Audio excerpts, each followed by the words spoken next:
नमस्कार, आर्या न्यूज में आप सभी का स्वागत है। मैं हूं आपके साथ प्रियंका तिवारी।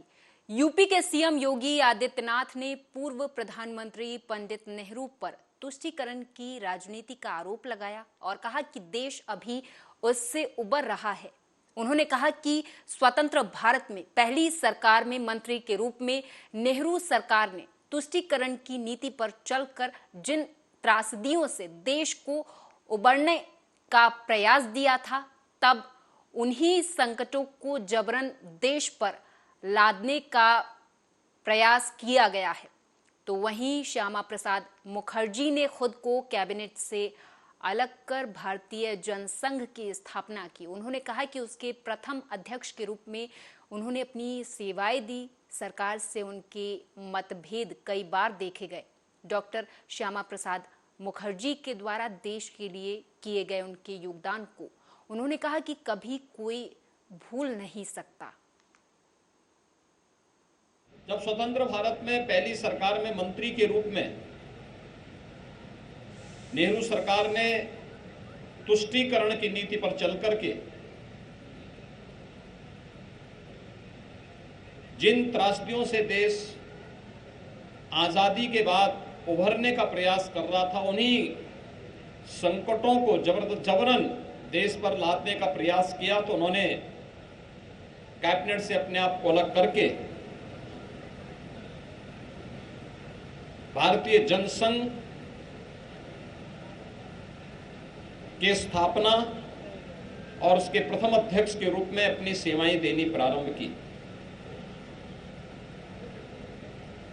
सरकार से उनके मतभेद उस समय भी देखने को मिले थे जब देश के संविधान में जबरन धारा 370 जोड़ करके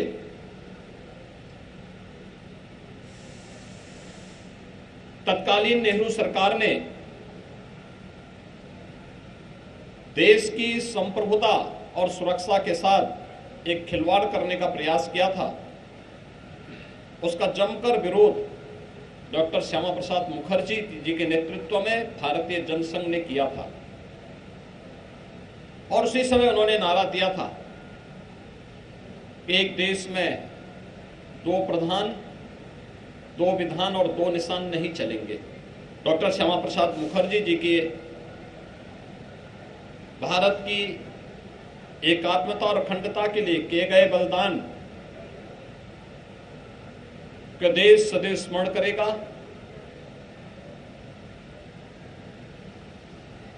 भारत के प्रति उनकी जो सोच थी, उसे आज देश के यशस्वी प्रधानमंत्री श्री नरेंद्र मोदी जी के नेतृत्व में प्रभावी ढंग से देश के अंदर लागू किया जा रहा है। 1952-53 से चली आ रही जो त्रासदी धारा 370 की थी, उसे 5 अगस्त 2019 को प्रधानमंत्री मोदी जी के नेतृत्व में सदैव के लिए समाप्त करते हुए आज जम्मू कश्मीर के अंदर लोकतांत्रिक प्रक्रिया को बहाल करके मजबूती के साथ विकास की मुख्य धारा के साथ जोड़ने का कार्य हुआ है। यह उल्लेखनीय कार्य डॉक्टर श्यामा प्रसाद मुखर्जी जी के उन संकल्पों को आगे बढ़ाने का कार्य है जो आज देश के अंदर प्रधानमंत्री मोदी जी के नेतृत्व में प्रभावी ढंग से आगे बढ़ रहा है। जब स्वतंत्र राजधानी दिल्ली में आज कांग्रेस की एक बड़ी अहम बैठक हुई। बैठक में राजस्थान के कुल 29 कांग्रेसी नेता शामिल हुए थे। राजस्थान की राजनीति में दिलचस्पी रखने वालों की नजर इस मीटिंग पर सुबह से ही बनी हुई थी। दरअसल नवंबर-दिसंबर में राजस्थान में विधानसभा चुनाव होने हैं। कर्नाटक में सरकार बनाने के बाद कांग्रेस का जोश हाई है। कांग्रेस अब राजस्थान में सरकार रिपीट करने का प्लान बना रही है। हालांकि आलाकमान के सामने एक बहुत बड़ी चुनौती खड़ी हो गई है। पायलट गहलोत का बढ़ता विवाद। ऐसा माना जा रहा था कि इस बैठक के बाद दोनों दिग्गज नेताओं के बीच का ये जो रार था वो खत्म हो जाएगा। बैठक के बाद अब राज्य के पूर्व डिप्टी सीएम सचिन पायलट का बयान सामने आया। बयान सुनकर ये माना जा रहा है कि आलाकमान ने नाराज पायलट को मना लिया है। आज आने वाले राजस्थान के विधानसभा को लेकर कांग्रेस अध्यक्ष खड़गे जी, हमारे नेता राहुल गांधी जी, सब लोगों ने, रंधावा जी ने एक मीटिंग कॉल करी थी और सभी राजस्थान के प्रमुख नेताओं को यहाँ पर आमंत्रित किया गया था। लगभग 4 घंटे हमारी ये चर्चा हुई। आने वाले कुछ महीनों के बाद राजस्थान के विधानसभा के चुनाव में, उन चुनावों के लिए क्या स्ट्रेटेजी होनी चाहिए, कैसे पिछले 25 सालों में लगातार यहाँ पर एक बार भाजपा एक बार कांग्रेस का जो प्रकरण चल रहा है उसको खत्म कर कर पुनः दोबारा सरकार कांग्रेस की कैसे बने, इस पर बहुत सार्थक, व्यापक और महत्वपूर्ण चर्चा हुई। सभी मुद्दों पर हम लोगों ने डिस्कशन किया, बड़े खुले दिमाग से किया और मुझे बताते हुए खुशी है कि सभी लोगों ने ये कॉन्फिडेंस व्यक्त किया है कि हम अगले कुछ महीनों में मेहनत कर कर अपनी सरकार को रिपीट कर सकते हैं। और हमें लगता है कि राजस्थान के अंदर जो मुद्दे हैं उन पर हमारी सरकार ने भी काम किया है। हमारी पार्टी कार्यकर्ता बहुत मुस्तैदी से उन सब पॉलिसीज को, प्रोग्राम्स को धर पर लेकर जाएंगे। हमारा संगठन, हमारे नेता, हमारे विधायक, मंत्री, सभी लोग मिलजुल कर काम करेंगे। और जैसा मैं हमेशा कहता आया हूँ, हम सबका ध्येय ये है कि कैसे दोबारा कांग्रेस की सरकार राजस्थान में बनाए। मध्य प्रदेश, छत्तीसगढ़, राजस्थान 2018 में तीनों स्टेट्स में कांग्रेस पार्टी जीती थी। इस बार पुनः वही होने वाला है। भारी बहुमत से हम लोग सरकार बनाएंगे।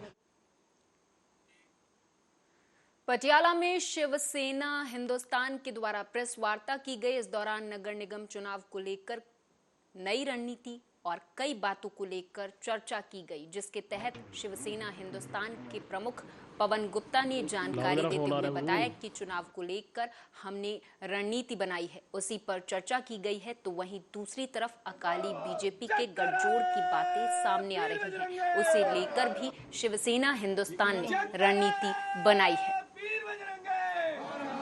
मैं क्या भी साडी पंजाब दी कोर कमेटी दी बैठक होने जा रही है। नवे हालात जिहड़े बन रहे हैं उन्हां हालातां दी समीक्षा करके ते कोर कमेटी फिर अपने फैसले देगी।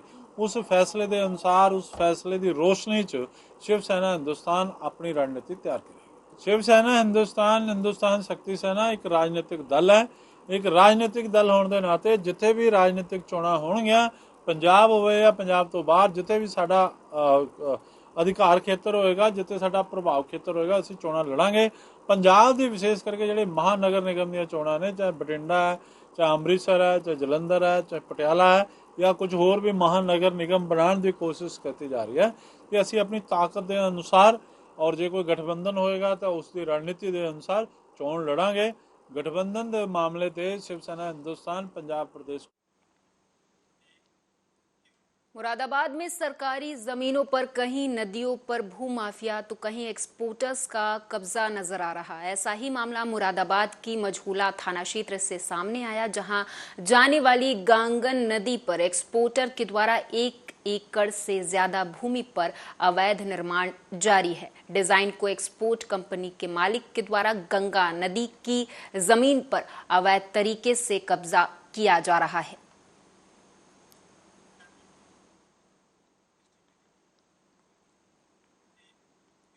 खन्ना पुलिस ने पंजाब में अवैध हथियार सप्लाई करने वाले मध्य प्रदेश के एक व्यक्ति को गिरफ्तार कर लिया है। बता दें कि यह सप्लायर घर में ही अवैध हथियार बनाता था। इसके 4 लुटेरे साथियों को भी पुलिस ने गिरफ्तार कर लिया है, जो अवैध हथियारों के बल पर कई राज्यों में लूटपाट की बड़ी वारदातों को अंजाम दे चुके हैं। तो वहीं बता दें कि पुलिस ने इनके कब्जे से 5 पिस्तौल, 10 मैगजीन और लूट की एक कार भी बरामद की है। खन्ना पुलिस एक कंटिन्यू ड्राइव चला रही है माड़े अंसरां के खिलाफ। ਉਹਦੇ तहत ही साडी टीम ਨੂੰ पिछले दिन ही वड्डी सफलता मिली है, ਜਦੋਂ ਸਾਨੂੰ एक असला सप्लाई करन वाला इंटरस्टेट गिरोह ਨੂੰ ਅਸੀਂ अरेस्ट किया है। तो ਉਹਦੇ 'ਚ ਸਾਨੂੰ 5 असले और 10 मैगजीन बरामद होए और 5 दोषी ਅਸੀਂ गिरफ्तार किए। ਇਹਦੀ डिटेल 'ਚ मैं दसना चाहांगी कि साडी टीम ਜਿਹੜੀ खन्ना पुलिस ਦੀ led by SPD Pragya Jain madam और इंचार्ज CIA और ਜਿਹੜੇ ਸਾਡੇ ਨਾਰਕੋਟਿਕ ਸੈੱਲ ਦੇ ਇੰਚਾਰਜ ਹੈ ਜਗਜੀਵਨ, ਅਸੀਂ ਕੰਟੀਨਿਊਡ ਇੱਦਾਂ ਦੇ ਮਾੜੇ ਅਨਸਰਾਂ ਨੂੰ ਫੜਦੇ ਰਹਿੰਦੇ। ਤੇ ਰੀਸੈਂਟਲੀ ਸਾਨੂੰ ਇਨਫੋਰਮੇਸ਼ਨ ਸੀ 2 ਜੁਲਾਈ ਨੂੰ ਇੰਚਾਰਜ CIA ਨੂੰ ਕਿ ਅਮਲੋਹ ਚੌਂਕ ਖੰਨਾ ਦੇ ਨੇੜੇ ਇੱਕ 4 ਵਿਅਕਤੀ ਜਿਨ੍ਹਾਂ ਦੇ ਨਾਂ ਗੌਤਮ ਸ਼ਰਮਾ, रजिंदर मीना, सुरेश कुमार और सरदार गुज्जर, ये लोग मिलके इन्हां दा काम है कि पंजाब और जिहड़े बाहरले नेड़े तेड़े स्टेट्स है यूपी के मुरादाबाद में एक दरोगा की हैरान कर देने वाली करतूत सामने आई। दरअसल थाने में तैनात महिला जवानों से ये दरोगा अश्लीलता करता था, रात में व्हाट्सएप कॉल करता था, मनचाही ड्यूटी का ऑफर देकर अपने पास बुलाता था। एसएसपी को दरोगा की करतूत का पत्र भेजा गया। दरोगा की आपत्तिजनक चैट भी एसएसपी को भेजी गई। एसएसपी ने आरोपी दरोगा को लाइन हाजिर किया। सीओ कटघर को मामले की जांच के आदेश दिए गए। कटघर थाने में एसएसआई पद पर यह आरोपी दरोगा तैनात है। एसएसआई जो कटघर हैं उनके विरुद्ध एक अनोनिमस के लेटर प्राप्त हुआ है, जिसमें उनके ऊपर ये आरोप लगे हैं कि उनके द्वारा जो वहाँ पे महिला स्टाफ है उसके साथ में कुछ उल्टी सीधी बातें की जाती है, और एक उसमें एक चैट भी प्राप्त हुई है जिसमें कि उनका जो नंबर है वो शो हो रहा है, और जो लेटर है वो अनोनिमस है। इसमें तत्काल प्रभाव से जो आरोपी सब इंस्पेक्टर हैं उनको मेरे द्वारा लाइन हाजिर कर दिया गया है, और इसकी जो जांच है वो हमारी जो महिला डिप्टी एसपी हैं सीओ उनको दी गई है, और इसमें जो भी जांच में जो भी तथ्य प्रकाश में आएंगे उसी के आधार पर इनमें आगे की जो अनुशासनात्मक कार्रवाई है वो इस एमपी के सीधी जिले में एक आदिवासी पर पेशाब करने का मामला लगातार तूल पकड़ता जा रहा है। इस घटना के आरोपी प्रवेश शुक्ला पर एनएसए लगा दिया गया है। आरोपी को रीवा जेल में रखा गया है। बता दें आपको कि आरोपी के घर पर बुलडोजर भी चलाया गया।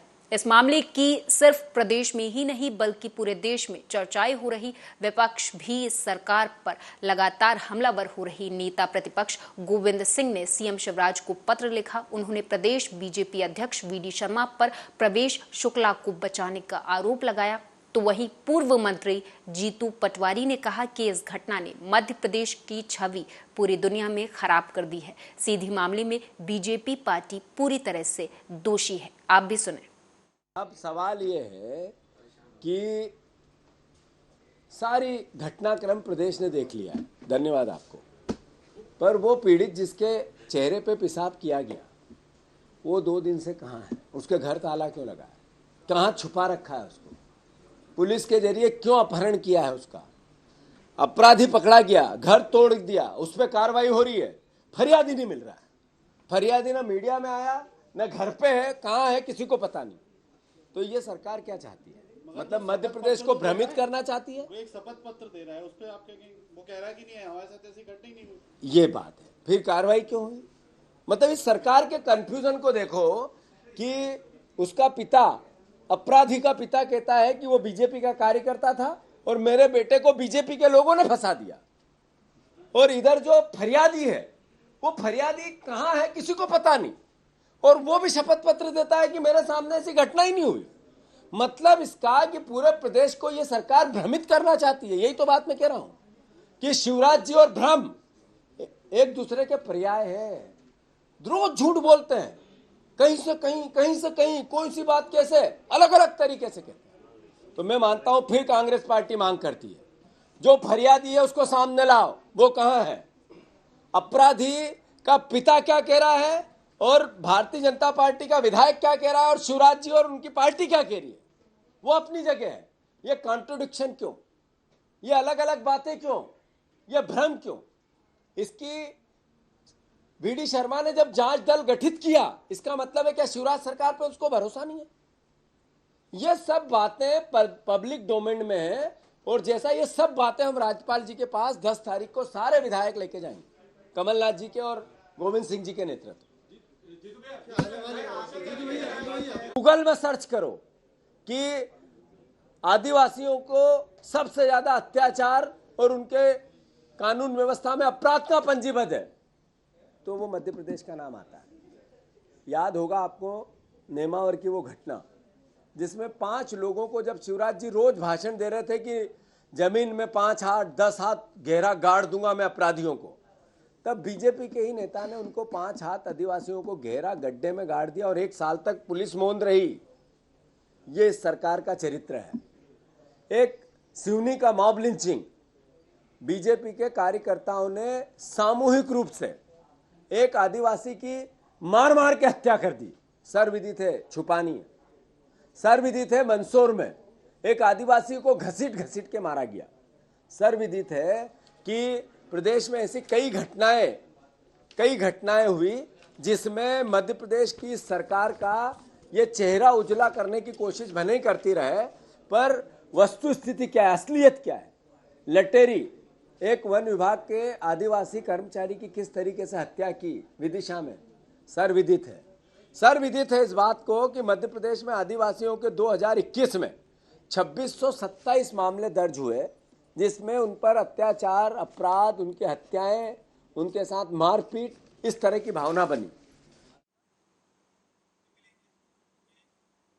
एमपी के सीधी जिले में बीजेपी विधायक के प्रतिनिधि प्रवेश शुक्ला का आदिवासी युवक के मुंह पर पेशाब करने का वीडियो वायरल होने के बाद कांग्रेस ने शिवराज सरकार पर साधा निशाना है, क्योंकि बता दें क्या आपको कि कांग्रेस कार्यकर्ताओं ने भोपाल प्रदेश कार्यालय के सामने, बता दें आपको कि मुख्यमंत्री शिवराज सिंह चौहान का पुतला फूका। इस दौरान कांग्रेस से पूर्व मंत्री और आदिवासी नेता कांतिलाल भूरिया शिवराज सरकार पर हमलावर होते हुए नजर आए। उन्होंने कहा कि बीजेपी आदिवासी को दुश्मन समझ रही, एक आदिवासी गरीब के साथ उसके मुंह पर पेशाब करता है, ये निंदनीय है।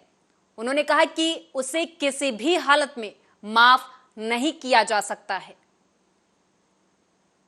वीडियो वायरल हुई थी, सीधी में जो घटना हुई थी, प्रवेश शुक्ला जो विधायक प्रतिनिधि बताया जा रहा है सीधी से, वो एक आदिवासी युवक के ऊपर पेशाब कर रहा है। ये जो निंदनीय कृत्य जो आज की डेट में अगर हो रहा है तो ये साफ साफ मनुस्मृति को दर्शा रहा है। जो आज जो गैर भाजपा राज्य है वहाँ ये अपराध हो रहा है, भाजपा शासन में वहाँ जो है वो सब अपराध कर रहे हैं। ये पूरा संरक्षण सरकार का है, तो ये भाजपा की जहाँ से सरकार है वहाँ सब ये सब खेल हो रहा है, अत्याचार हो रहा है, बेन बेटी की वजह से बलात्कार हो रहा है, तो मार के टांग रहे हैं, तो फांसी टांग रहे हैं, तो ये सब तरीके है। आज फोटो आपने देखा ही नहीं, कई आदिवासियों को अपना फांसी पे टांग रहे हैं और हाथ ऊपर करके बांध दिए खड़े और मुर्गा बना रखा, वो ऐसे सब वीडियो जारी हुए है, देखा आपने। तो ये थाने में, तो ये वीडियो आप कहाँ दिखाएंगे? आप जगह जगह जाकर थाने में आदिवासियों के हाथ ऊपर बांध रखे और पीछे बांध रखे, मुर्गा बना रखा थाने में। ये